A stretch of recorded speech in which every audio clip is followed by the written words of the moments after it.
what's happening. So R. Kelly got like a 20 like slapped on. It's a concurrent sentence.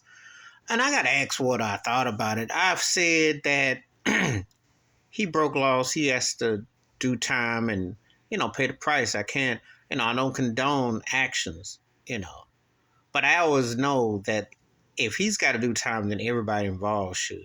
All of them. The parents, the one people lied. See, the FBI think they slick and sneaky. They tell you don't lie and perjury and whatnot, but if they get what they want, they get what they want. And that's why I have a problem with this case. I've said it before, that if it was about justice, they would have came after him 20 years ago. But they wanted to make the bag with the industry. I still believe he went to Sony and wanted to see the books. They said, we'll give you some books. And that's when they aired him out. He got too old, he was hitless, and he wasn't having no more. He still was a big time touring act, but there is no more music industry as we know it. And them days of, hitting the songs and like that, he ain't selling them kind of records no more. So they ain't got no use for him like that. So they're not going to spot money, and they don't really need him like that, even though they do need his catalog, and they still making hand over fist. Don't get it twisted.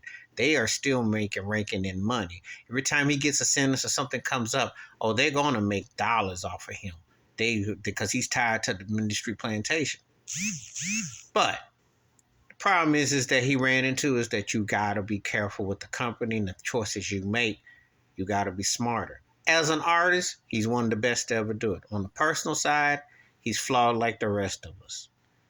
What I think about the sentence, I think it's a bit much. I would have said between the 10 and 15 years total if there was the stuff, because you can't bring back the Aaliyah situation, and you're opening up Pandora's box with the people involved who signed documents and seals. So a lot of stuff got aired out and put out there, which didn't pertain.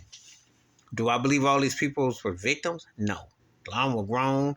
They lived the lifestyle. They enjoyed the lifestyle. They were in the lifestyle. He wasn't holding nobody against their ways, because they wanted to leave. They could have left, you see.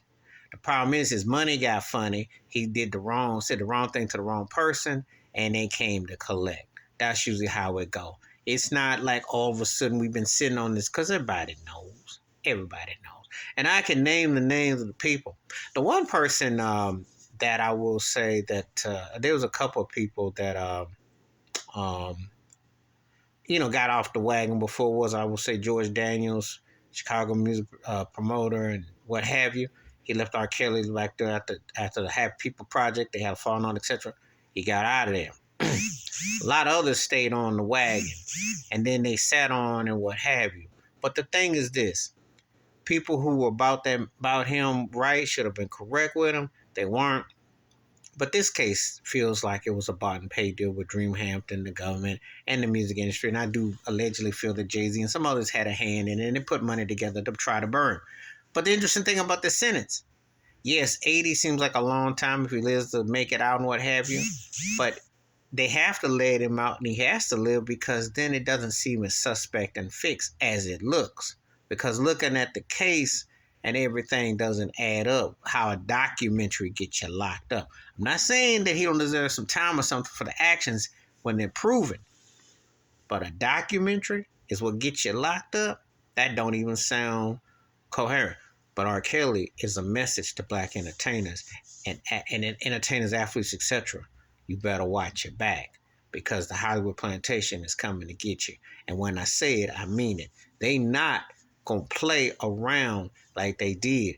They waited, and that's as close to being white as you can get with some money in the name to get off of one case or something if they see it. But they ain't going to let you run like a rabbit before they come to collect. And that's what happened with the circumstances. His case going to always be shredded in a lot of suspect, because it is very suspicious with the timing, and that a documentary was the one. And how it made Gayle King a household name, even though she is a joke. Just like Oprah, she shuck and cluck for the plantation. And you see it unfold. There really ain't much there.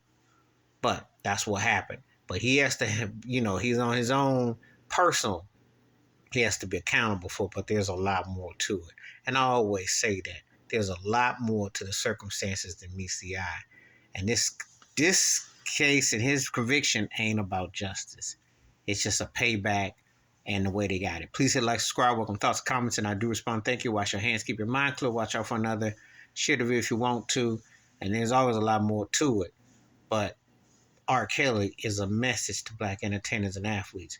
You better not be asleep because they can pull you anytime they want. And that don't mean Jay-Z, Puffy, Dr. Dre, etc., etc.